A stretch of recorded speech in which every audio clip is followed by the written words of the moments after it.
నమస్తే నేను మీ రమ్య డీఎస్కే స్క్రీన్ కి స్వాగతం. ఇటీవల సౌత్ ఇండియా సినిమా దగ్గర వచ్చిన పలు సెన్సేషనల్ హిట్ చిత్రాలలో మలయాళ బ్లాక్ బస్టర్ హిట్ చిత్రం ప్రేమలు కూడా ఒకటి. మరి ఈ సినిమాలో నాస్రన్ కే గపూర్ హీరోగా, మమితా బైజు హీరోయిన్ గా నటించిన గిరీష్ ఏడి దర్శకత్వం వహించారు. అయితే ఈ రోమ్ కామ్ డ్రామా తెలుగులో వచ్చి కూడా సాలిడ్ వసూళ్లు రాబట్టింది. అయితే లేటెస్ట్ గా ఈ చిత్రానికి మేకర్స్ సీక్వెల్స్ కూడా అనౌన్స్ చేయడం విశేషంగా మారింది. ఈ సినిమాకి ఓటీటీలో వచ్చాక థియేట్రికల్గా వచ్చిన మాదిరిగా సూపర్ పాజిటివ్ టాక్ వచ్చేలా లేదు. పైగా ఇప్పుడు ఉన్న సినిమాలలోనే క్లీన్ ఎండింగ్ ఉంది. పార్ట్ 2కి స్కోప్ కూడా లేదు.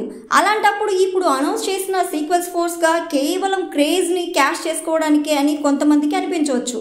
మరి చూడాలి ఈ రానున్న 2 సినిమా ఎలా ఉంటుందో అనేది. హాయ్, నేను మీ Chaitan Cheenu. Please subscribe to DSK Screens. Thank you. I request everybody to please do subscribe DSK Screens. ఎలాంటి ఈవెంట్ అయినా మీ అందరికీ ఇంట్లో కూర్చొని కళ్ళ ముందే చూసుకోవాలి అనుకుంటే అండ్ ప్రపంచం నలుమూలల్లో ఎక్కడ ఏదైనా సరే మీకు తెలియాలి అనుకుంటే వెంటనే సబ్స్క్రైబ్ చేయండి DSK Screen. Thank you.